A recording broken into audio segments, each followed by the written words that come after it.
Hello, I'm Jane Norman. I'm an ABC journalist and I'm also the president of the Federal Parliamentary Press Gallery. We have a committee of 8 people who are elected by the 200 or so press gallery members each year. We all serve in a voluntary capacity.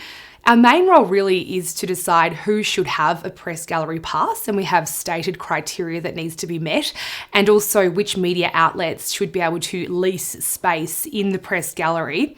Beyond that, we're really the representative body for members of the press gallery, whether they be journalists, editors, producers, camera operators or photographers. If there are building-wide policies being imposed, the committee would have input into that. If there's any tension or any issues that arise, the committee would seek to resolve that with DPS or the presiding officers. And you might have heard of it, but each year we also host the Midwinter Ball, which is a very big event on the political calendar.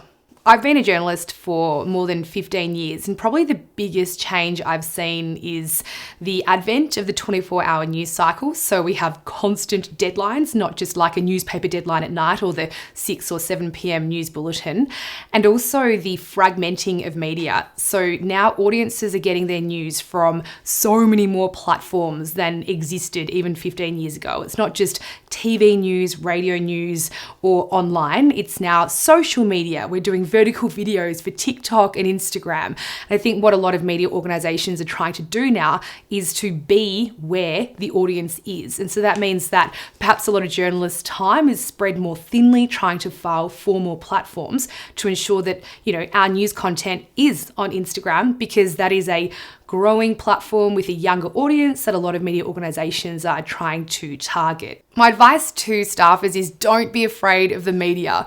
The fourth estate plays an important role in any democracy, holding the government to account, but it is a symbiotic relationship. Journalists need access and information. Staffers need journalists to disseminate information.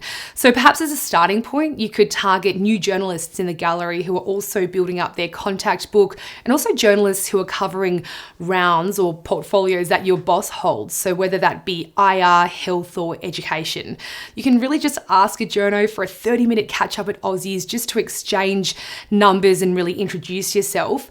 And I'd also encourage you to perhaps ask one of your more senior or experienced colleagues to bring you up to the gallery, have a tour and sort of get to know the place.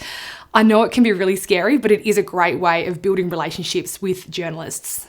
If you're a staffer, you're definitely not in the way. I mean, I personally have lots of working relationships with MPs and senators, and they'll often ask me to chat to their staffer about logistics or lining up an interview or to get more information about a policy. Of course, every political office works differently, but in my experience, I've been able to build really solid relationships with both politicians and staffers. If you're not in Canberra, just pick up the phone, call a journalist, introduce yourself and tell them what role you hold in the office.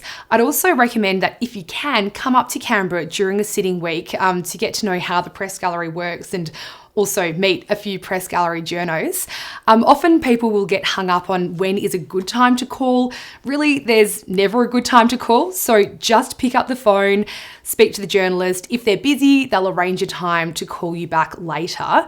And I guess my final piece of advice to staffers is to remember that most journos in the press gallery are what we describe as generalists. They're not necessarily experts on, particular policies like Medicare or the immigration system. So when you're dealing with a journalist, if you're pitching a story, the more background, the more context you can provide, the better.